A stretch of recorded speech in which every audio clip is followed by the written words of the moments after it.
तो जय हिंद मेरे प्यारे साथियों, कैसे हो आप सभी लोग। आई होप कि आप सभी लोग बहुत अच्छे होंगे। दोस्तों, आज की ये जो वीडियो है ना, ये मोस्ट डिमांडिंग वीडियो है क्योंकि काफ़ी सारे कैंडिडेट ऐसे थे जो कि कह रहे थे कि sir MTS postman mail guard के पद पर जो भर्ती आने वाली थी वो भर्ती अभी तक जारी नहीं किया गया है, इसका कोई भी नोटिफिकेशन जारी नहीं किया गया है। तो इस पर एक सेपरेटेड वीडियो बना करके आप जानकारी दीजिए कि ये भर्ती जो है कब जारी किया जाएगा, इसका नोटिफिकेशन कब आएगा। देखिए दोस्तों, काफ़ी सारे यूट्यूबर, काफ़ी सारे टीचर ऐसे हैं ना जो कि डेली वीडियो बनाते हैं इसी भर्ती को लेकर के, लेकिन अभी तक किसी प्रकार का कोई भी नोटिफिकेशन जो है जारी नहीं किया गया है और ना ही सिलेक्शन प्रोसेस जो है इसका स्टार्ट हुआ है। आज के इस वीडियो में मैं आपको प्रॉपर जानकारी दूंगा इसी वैकेंसी को लेकर के। तो हो सकता है कि वीडियो थोड़ा सा लंबा हो जाए, लेकिन वीडियो को आप सभी लोग बिल्कुल अंत तक वॉच कीजिएगा। और चैनल पर अगर आप सभी लोग पहली बार या फिर नए हो तो चैनल को भी जरूर सब्सक्राइब कीजिएगा इसी प्रकार के गवर्नमेंट जॉब के मोर अपडेट के लिए। ये वीडियो अगर आपने पूरा वॉच कर लिया ना तो आपको किसी भी यूट्यूबर की वीडियो को देखने की जरूरत नहीं पड़ेगी, आपको पूरी जानकारी मिल जाएगी कि हाँ ये भर्ती जो है कब निकाली जाएगी, इसका नोटिफिकेशन जो है कब जारी किया जाएगा। दोस्तों, मैं बात कर रहा हूं पोस्ट ऑफिस ग्रुप सी की भर्ती को लेकर के, जिसमें कि 3 प्रकार के पोस्ट शामिल है, एमटीएस, पोस्टमैन और मेल गार्ड। सवाल सबसे बड़ा यहां पर यही है कि क्या ये भर्ती जो है कभी नहीं आएगी, और मान लीजिए कि आएगी भी तो कब तक आएगी। देखिए दोस्तों, पिछली बार जो इसका नोटिफिकेशन है इस वैकेंसी को लेकर के, जिसका जो नोटिफिकेशन है वो 12 जून 2024 के दिन जो है रिलीज किया गया था। यहां पर मैंने स्क्रीनशॉट लगा दिया, इसे आप सभी लोग देख सकते हो, या फिर इस नोटिफिकेशन को जो है मैं अपने टेलीग्राम चैनल पर डाल दूंगा, वहां पर भी जा करके आप इस नोटिफिकेशन को जो है रीड कर सकते हो। इस नोटिफिकेशन में यह बताया गया था कि डिपार्टमेंट ऑफ पोस्ट ऑफिस का कहना है कि जल्द से जल्द जो है बाकी के जितने भी रिक्त पद है ना इसे जल्द से जल्द भरा जाए, लेकिन अभी तक जो है विभाग की तरफ से किसी प्रकार का कोई भी सिलेक्शन प्रोसेस स्टार्ट नहीं किया गया है और इस नोटिफिकेशन के बाद कोई भी नोटिफिकेशन जो है जारी नहीं किया गया इस भर्ती के रिगार्डिंग में। दोस्तों, मैं आपको बताना चाहता हूं, देखिए ये भर्ती जरूर से जरूर आएगी, लेकिन आपको डायरेक्ट जो है पोस्ट ऑफिस ग्रुप सी के नाम से ये भर्ती देखने को नहीं मिलेगा, क्योंकि कभी भी ये जो भर्ती है ना पोस्ट ऑफिस ग्रुप सी के नाम से नहीं आई थी, ठीक है ना।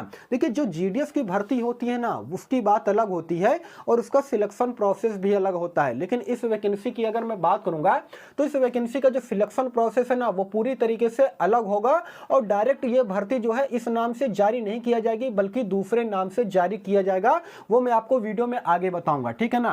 देखिए, कुछ ऐसे पोस्ट हैं दोस्तों जो कि जीडीएस से प्रमोशन के थ्रू जो है कुछ पोस्ट को भरा गया है, जिसमें कि ऑलरेडी जो जीडीएस के कर्मचारी है ना वही जो है उन्हीं को प्रमोशन मिला है, वही एमटीएस, पोस्टमैन और मेल गार्ड बने हैं।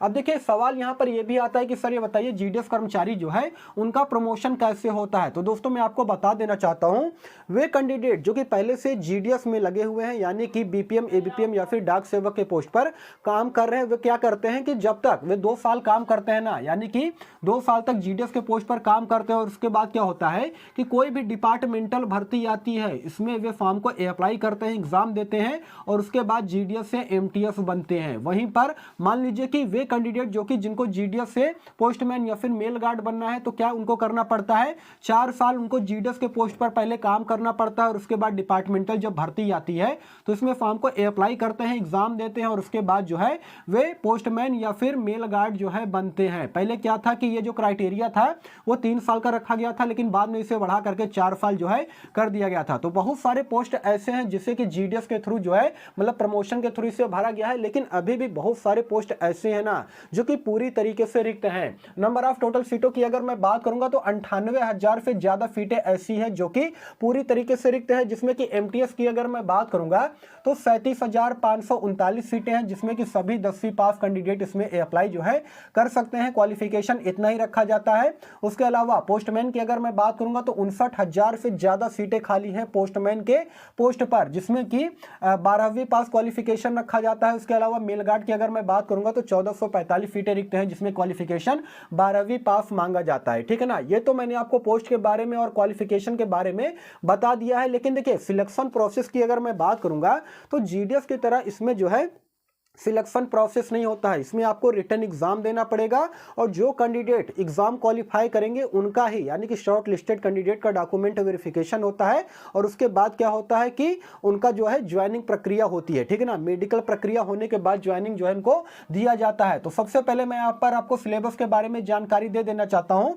यहाँ पर आपको देखिए पढ़ाई करना पड़ेगा, तैयारी करना पड़ेगा, ऐसे आपका सिलेक्शन नहीं हो पाएगा। हालांकि इस वैकेंसी को लेकर के काफी सारे बच्चे ये सोचते हैं कि ये भर्ती कभी नहीं निकाली जाएगी, लेकिन आप जो है बहुत गलतफहमी में है। ये भर्ती इसी 2025 में निकाली जाएगी, लेकिन दूसरे पोस्ट के नाम से निकाली जाएगी, ठीक है ना। कौन से पोस्ट के नाम से निकाली जाएगी वो मैं आपको आगे बताऊंगा। सबसे पहले आप ये सिलेबस के बारे में समझिए, ठीक है ना। तो यहाँ पर मैथ से जो है 20 क्वेश्चन पूछे जाएंगे। रीजनिंग की अगर मैं बात करूंगा तो रीजनिंग से भी यहाँ पर आपके 20 क्वेश्चन पूछे जाएंगे।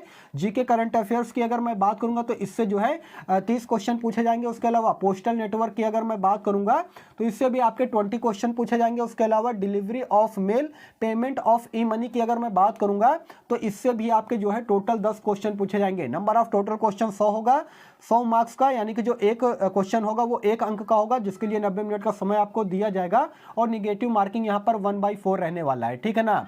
मान लीजिए जिसके जितने ज्यादा अंक होते हैं, कट ऑफ जितना भी बनता है, मेरिट सूची में आपका नाम आता है और उसके बाद अगर आप शॉर्ट लिस्टेड किए जाते हो उसके बाद ही आपका क्या होगा, डॉक्यूमेंट वेरिफिकेशन होगा, मेडिकल होगा और बाद में आपको ज्वाइनिंग जो है दी जाएगी, ठीक है ना। अब एज क्राइटेरिया की अगर मैं बात करूंगा तो इस वैकेंसी को लेकर के देखिए 18 साल से लेकर के मैक्सिमम 27 साल या फिर किसी किसी पोस्ट के लिए 28 साल यहाँ पर एज का क्राइटेरिया रखा गया है। वे कैंडिडेट यहाँ पर फॉर्म को अप्लाई कर सकते हैं। साथ ही साथ यहाँ पर एज पर गवर्नमेंट रूल के अकॉर्डिंग एज में आपको छूट भी दिया जाएगा, जैसे कि ओबीसी के कैंडिडेट को 3 साल, SC ST के कैंडिडेट को यहाँ पर पूरे 5 साल का एज में छूट जो है दिया जाएगा। अब देखिए सैलरी की अगर मैं बात करूंगा ना दोस्तों, तो यहाँ पर सैलरी जो है जीडीएस से बिल्कुल हट करके है।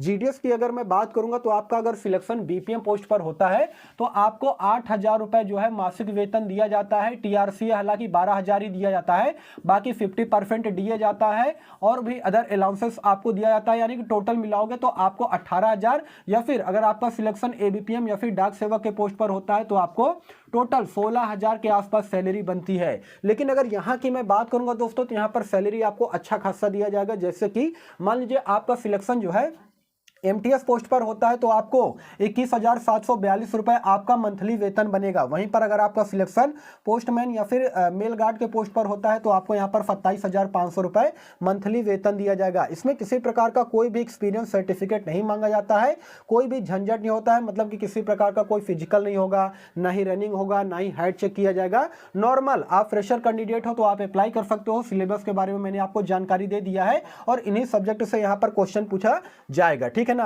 ऑल इंडिया के सभी 23 सर्कल से मेल और फीमेल कैंडिडेट दोनों के दोनों इस वैकेंसी में अप्लाई कर सकते हैं। किसी प्रकार की कोई भी दिक्कत नहीं है। लेकिन सबसे बड़ा सवाल यहाँ पर यह आता है ना कि सर ये बताइए इस वैकेंसी का नोटिफिकेशन कहाँ है और इसका अप्लाई मैं कैसे कर सकता हूँ। तो दोस्तों मैं आपको बता देना चाहता हूँ इस वैकेंसी को लेकर के अभी तक विभाग की तरफ से किसी प्रकार का कोई भी नोटिफिकेशन जो है जारी नहीं किया गया है। लेकिन हाँ, ये जो भर्ती है ना आपको direct post office group C के नाम से देखने को नहीं मिलेगा, बल्कि ये जो भर्ती आएगी वो एसएससी के जो अलग अलग भर्तियां होती है ना उसके थ्रू जो है इस भर्ती को भरा जाएगा। यहां पर मैं लिख दे रहा हूं एसएससी के जो विभिन्न प्रकार की भर्तियां होती है उनमें इन सभी पोस्ट को इंक्लूड करके ये भर्ती निकाली जाएगी।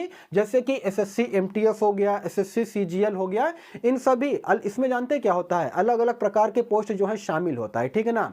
तो जब भी एसएससी का वैकेंसी जारी किया जाएगा, इसका कैलेंडर हालांकि पहले ही जारी किया जा चुका है, 2025 में कई सारी भर्तियां हैं जो कि एसएससी की निकलने वाली है। तो इन्हीं में इन सभी पोस्ट को जोड़ करके एमटीएस पोस्टमैन और मेल गार्ड की भर्ती जारी की जाएगी। लेकिन हाँ, एक बात मैं आपको और बता देना चाहता हूं, एक साथ यहां पर 98,000 पदों पर यह भर्ती जारी नहीं किया जाएगा। हो सकता है कि शुरुआत में 10,000 या फिर 15,000 पोस्ट पर इस भर्ती का नोटिफिकेशन जो है रिलीज किया जाए, उसके 2 साल या 3 साल के बाद बाकी पोस्ट पर भर्ती निकाली जाए। लेकिन एक साथ यहां पर 98,000 पोस्ट पर भर्ती जो है नहीं निकाली जाएगी।